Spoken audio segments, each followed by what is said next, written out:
Tracy, I want to say one thing. Can we go left real fast? Yeah. I just want to. This is my sister. She says she don't want to talk, but I have to get her up here. She is on my team. I got an organization called We Gonna Be All Right. We the one did this march. So she's one of my educators. She works with the school system, right? So before you get up here, I'm gonna tell a little story. She was on Channel 8. So I don't know if you guys seen this clip on the news where this young black lady was really giving it to Ted Wheeler on the national news, right? So we're downtown. She's at home, mind you. Right. She's on my live, and she sees Ted Wheeler come and speak at this protest. I don't know how she got there that fast. She was like, no, I'm on my way. She gets down there on the stage. She moves everybody out of the way. Move. She gets the mic, actually takes the mic from Ted Wheeler. Ted, you remember me, don't you? He was like, yes, Kiki, I remember you.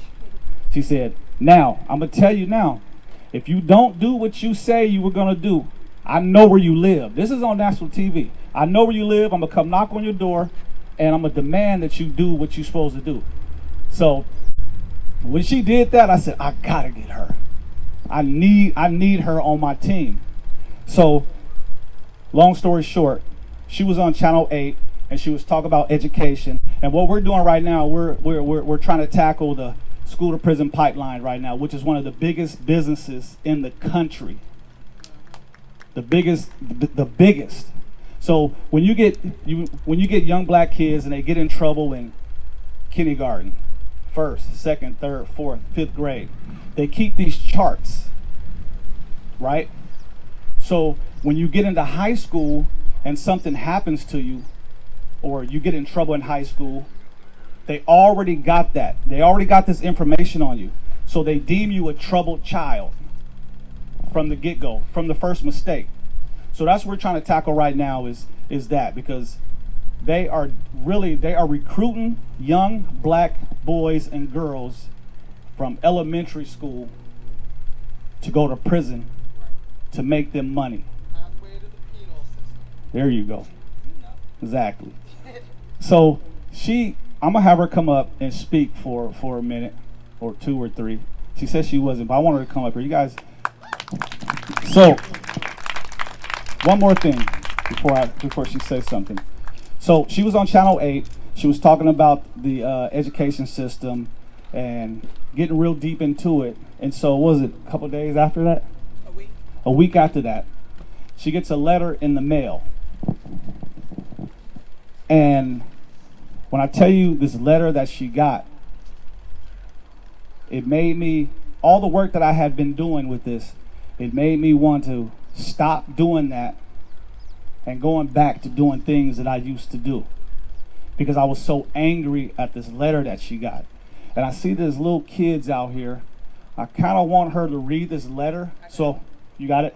I knew you was going to bring it. So I want to apologize now to the parents, because I want her to read this letter as raw as possible. I want you guys to feel so uncomfortable the way I felt when she showed me this letter, to let you know, when I saw the letter, it took me back to the 60s with the scare tactics, with Jim Crow, all that stuff. So I'm gonna have her come up and say a little bit and read this letter. And please, while she's reading this letter, can you guys just close your eyes? I just want you just to envision what this letter is saying. Come on, sir.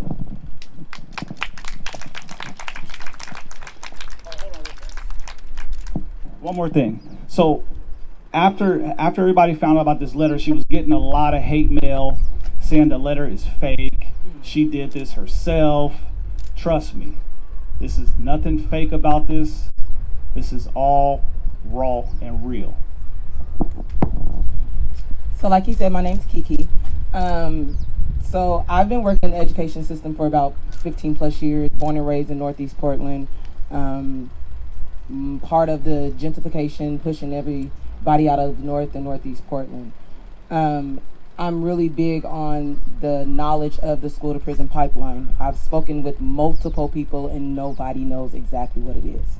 So for those that don't know what it is, whenever a kid gets suspended or expelled from school, they are 3 times more likely to be in the justice system. If we notice, a lot of the disciplinary system matches what the justice system looks like. If a white teacher walks up to a black student and say, "I fear for my life," that's an automatic 10-day suspension.